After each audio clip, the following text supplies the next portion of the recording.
ಕಬ್ಬಿನ ರಸಕ್ಕೆ milk of lime ಎನ್ನುವ ಪುಡಿ ಮಿಕ್ಸ್ ಮಾಡಲಾಗುತ್ತೆ. ಈ ಮಿಲ್ಕ್ ಆಫ್ ಲೈಮ್ ಅನ್ನು ಕ್ಯಾಲ್ಸಿಯಂ ಹೈಡ್ರೋಸೈಡ್ ಇಂದ ಮಾಡಲಾಗುತ್ತೆ. ಈ ಪುಡಿಯನ್ನು ಕಬ್ಬಿನ ರಸಕ್ಕೆ ಏನಕ್ಕೆ ಸೇರಿಸುತ್ತಾರೆ ಅಂದರೆ ಕಬ್ಬಿನ ರಸದಲ್ಲಿ ಅಸಿಡಿಟಿ ಅಂಶ ಹೆಚ್ಚಾಗಿ ಇರುತ್ತೆ.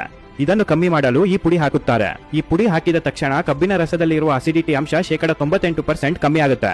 ಈ ಪ್ರಕ್ರಿಯೆ ಆದ ಬಳಿಕ ಕಬ್ಬಿನ ರಸವನ್ನು 20 ನಿಮಿಷದ ಬಳಿಕ 104 ಡಿಗ್ರಿ ಸೆಲ್ಸಿಯಸ್ ಅಲ್ಲಿ ಕುದಿಸಲಾಗುತ್ತೆ.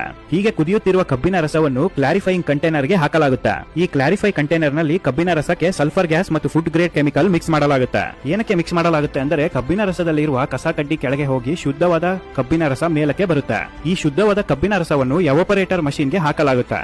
ಈ ಎವಾಪರೇಟರ್ ಮಷೀನ್ ಕಬ್ಬಿನ ಇರುವ ನೀರಿನ ಅಂಶವನ್ನು ಸಂಪೂರ್ಣವಾಗಿ ಹೊರತೆಗೆಯುತ್ತೆ. ನೀರಿನ ಅಂಶ ಹೋದ ಬಳಿಕ ರಸ ಗಟ್ಟಿಯಾಗುತ್ತೆ. ಹೀಗೆ ಗಟ್ಟಿಯಾಗುತ್ತಾ ಸ್ವಲ್ಪ ಗಂಟೆಗಳ ಬಳಿಕ ರಾ ಶುಗರ್ ಕ್ರಿಸ್ಟಲ್ ತಯಾರಾಗುತ್ತೆ.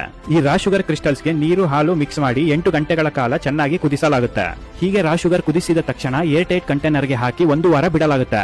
1 ವಾರದ ಬಳಿಕ ಈ ಕಂಟೈನರ್ ಗಳಲ್ಲಿ ದೊಡ್ಡ ದೊಡ್ಡ ಗಾತ್ರದ ಸಕ್ಕರೆ ಕಲ್ಲು ತಯಾರಾಗಿರುತ್ತೆ. ಈ ಸಕ್ಕರೆ ಕಲ್ಲನ್ನು ಗ್ರೈಂಡರ್ ಗೆ ಹಾಕಿ ಪುಡಿ ಮಾಡಲಾಗುತ್ತೆ.